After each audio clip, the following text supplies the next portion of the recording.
Listen to this ridiculous propaganda. Where's the nearest Palestinian town? I'm so uncomfortable using the word Palestinian because I don't think that it exists. You don't think they really exist? I don't think that they exist as a real nation with a real claim to this land.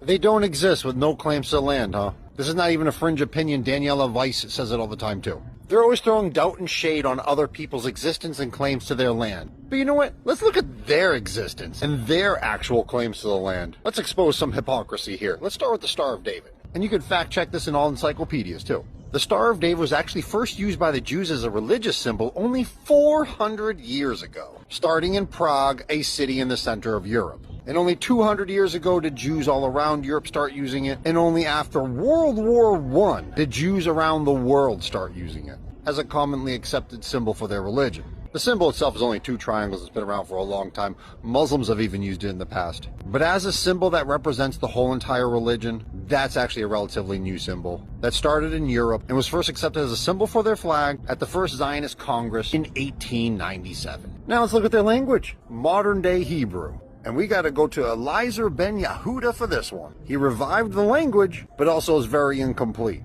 About 30 to 40%, about a third of modern day Hebrew language was invented by this man right here.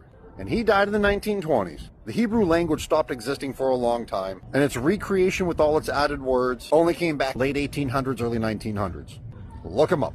Now, as far as their bloodline and ancestry, and their claims to that land that they call Israel, let's talk about this man's ancestors right here. The Ashkenazi converted to Judaism, and that was only about 1,300 years ago. His ancestors are not the same people of Moses or in the Old Testament Bible. The Ashkenazi came from the Khazarian Empire, which sits right in between Europe and the Middle East. And here's a map of the Khazarian Empire. As you can see, it's far from modern-day Israel. They have no ties to that land. This man's ancestors converted, for God's sakes. And they're committing acts of genocide for the creation of a state they have no ties to. And modern-day Ashkenazi, even though their ancestors were between the Middle East and Europe, and not belonging to either one, most of them migrated to Europe and stayed there for over 1,000 years. So that's why their appearances reflect more of the European side than Arab side. But they're so spread out, DNA testing on each individual will have to determine what they really are. But whenever you hear an Ashkenazi trying to question the ancestors or the history of another group of people, you can always remind them of their own.